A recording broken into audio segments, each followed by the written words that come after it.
All right, so we're going to dive into something kind of cool today. Okay. Using entertainment to learn English. Interesting. Yeah. Like imagine just watching movies and listening to music and becoming fluent in another language. Right. We're going to be looking at a conversation between Sophia and James, who are two friends. Okay. And they're talking about exactly this. Interesting. So think of this deep dive as like a cheat sheet Gotcha. to all their best tips and insights for learning English through entertainment. That's a really cool approach, you know? It's like tapping into something we already enjoy. Right.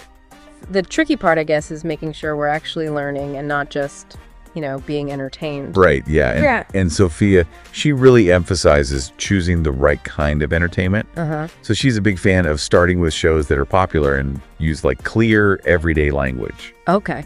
So think sitcoms like Friends, Brooklyn Nine-Nine, or animated movies like Zootopia or Finding Nemo. Yeah, those make sense, especially for beginners. Right? I think it's good to start with something simple, so you don't get overwhelmed. Right. But it's super important to know what you want to get out of it. Okay. Like, are you trying to understand people better when they talk? Okay. Or learn more words or get your pronunciation like spot on? Right. You know what I mean? The type of show you pick should like match your learning goals. That's a great point. So let's say you've picked your show now. Yeah. Sophia. She recommends like actively engaging with the content. Okay. So she says start with subtitles to get the context, Uh-huh. but then rewatch it without the subtitles to challenge yourself. I've heard that before. Yeah. I think it works because it forces your brain to work harder Right. to figure out what they're saying. Exactly. It's like a workout for your listening. Yeah. She also says to like repeat the lines out loud, Oh, interesting. mimicking the actors. Wow. I've actually tried this, and it's crazy how much it helps with like speaking more naturally. It makes sense, though. You're picking up the rhythm and the intonation, There's actually research on this mimicking how someone talks.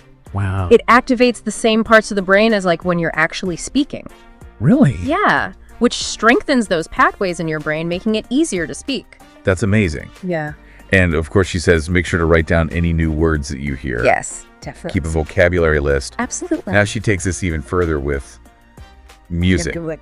Yeah, she's like a big believer that music can help you learn a language, especially with rhythm, intonation, and pronunciation. Interesting. Yeah, she suggests starting with songs that are slower and have really clear lyrics. Okay. Like Adele, someone like You, or Ed Sheeran. Perfect. I see. And the thing about music is that it often uses like idiomatic language and everyday expressions. Right. So it can help you sound more natural. Mm-hmm. But of course, just listening to music passively won't make you fluent. Right. She says you have to actively engage with the song lyrics. Okay. So she suggests listening to the song first without looking at the lyrics.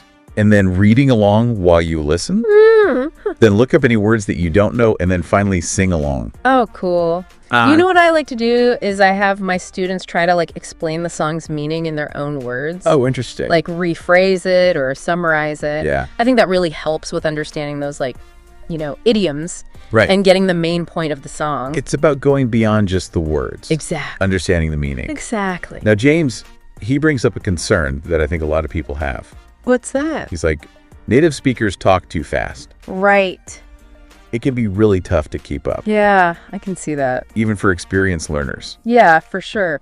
And that's where Sophia's tips for boosting listening skills come in. Okay, what does she say? So she talks about watching movies from different countries Oh, interesting. to get used to different accents and speaking styles. So it's like giving your ears like a global workout. Exactly. That's cool. Yeah.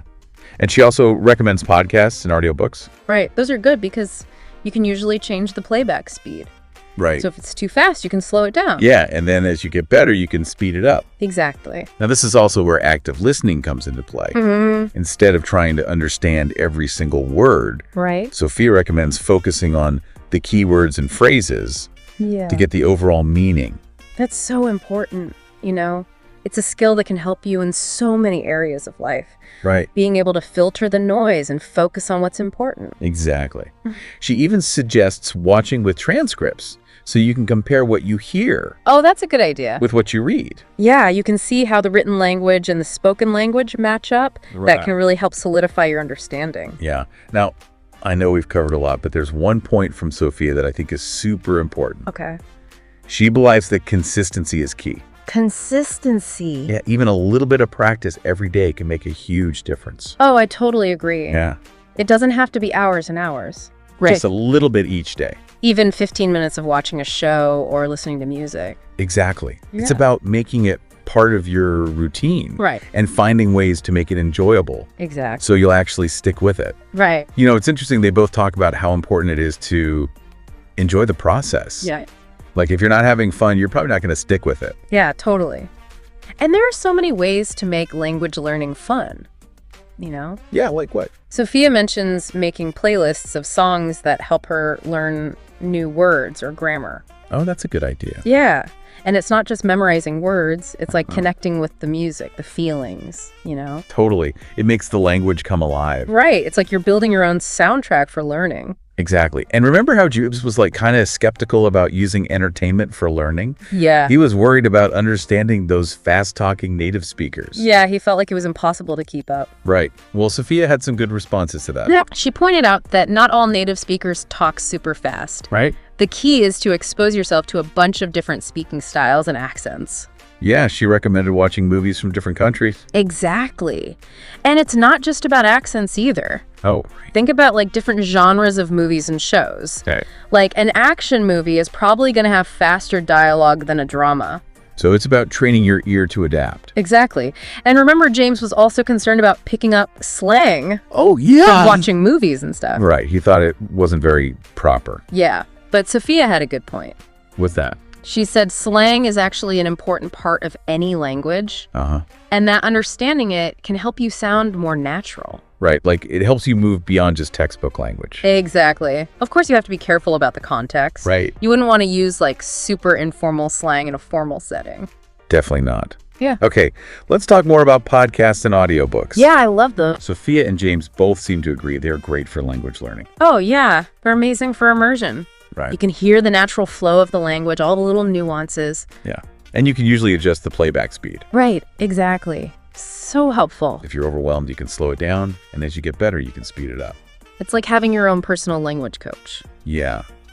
So we've talked about active listening, but I'm curious, what are some specific strategies that you use? Let me think. Like, how do you help your students develop that skill? Well, one thing that's really helpful is called shadowing. Shadowing. Yeah, you listen to a short audio clip and then try to repeat it word for word, Oh, wow. like mimicking the speaker's intonation and pronunciation. That sounds tough. It can be, yeah. Yeah. Especially at first, but it gets easier with practice. Okay. Another good one is dictation. Dictation. Yeah, you listen to an audio clip and write down everything you hear. Oh, that's a good one. It forces you to pay close attention to each sound and word. And it probably helps with your vocabulary, too. Oh, for sure. And don't be afraid to listen to the same clip multiple times. Right. You'll probably catch something new each time. Yeah, that's so true. We miss so much when we just listen passively. Right, and that brings us back to what Sophia was saying. About active engagement. Exactly. It's not just about passively consuming content. Right. It's about interacting with the language, you know? Yeah, playing with it, experimenting with it. Exactly. That's when it really becomes yours. That's a great way to put it. It's like you're taking ownership of your learning. Right. And it's a journey, not a destination. Yeah. I love that both Sophia and James emphasize that. Language learning is a process. Yeah. It's constantly evolving. You're always growing and discovering new things. Now, before we wrap up, I want to touch on something else they both mentioned. Okay. The importance of finding resources that work for you. Oh, yeah, that's crucial. Right. Because there's no one-size-fits-all approach to language learning. Definitely not. What works for one person might not work for another. And there's so many resources out there. Oh my gosh, so many. Online community, you know. You gotta experiment and find what you like, Yeah. what fits your learning style. Exactly. It's about finding the tools and techniques that make learning feel easy and fun. Right. You know, it's funny listening to Sophia and James talk. Yeah. It makes me think about my own experiences learning languages. Oh, really? Yeah. I remember feeling so intimidated when I first started. Uh-huh. Felt like such a huge thing to do. Like climbing a mountain. Exactly. Yeah. But then I started watching movies in the language I was learning. Okay. And I remember putting on the subtitles Yeah. and suddenly just clicked. Interesting. It wasn't about like memorizing grammar rules anymore. It was Uh. about experiencing the language, Yeah. you know? That's exactly what Sophia was talking about. The power of immersion. Right. You're just surrounded by the language. Yeah, your brain starts picking up on things without you even realizing it. It's like osmosis or something. Totally. Yeah. And it's not just movies either. Right. Think about music. Music. Yeah. Have you ever caught yourself singing along to a song? Oh, yeah. All the time. Even if you don't understand all the words. Totally. It's like the music gets stuck in your head. Right. It bypasses those conscious filters. Yeah. That's why music can be such a powerful tool. It's not just about memorizing words. Right. You're connecting with the rhythm, the melody, the emotions. It's like your own personal language learning soundtrack. I love that. Each song is like a little memory of your progress. Yeah. Okay, so as we wrap up this deep dive, Okay. I want to go back to one of Sophia's main points. Language learning doesn't have to be a chore. Yeah. It can be fun. It should be fun. Right. A joyful journey of discovery. Exactly. So if you're listening to this Yeah. and you're feeling inspired to start your own language learning adventure, I have a little challenge for you. Okay. I'm listening.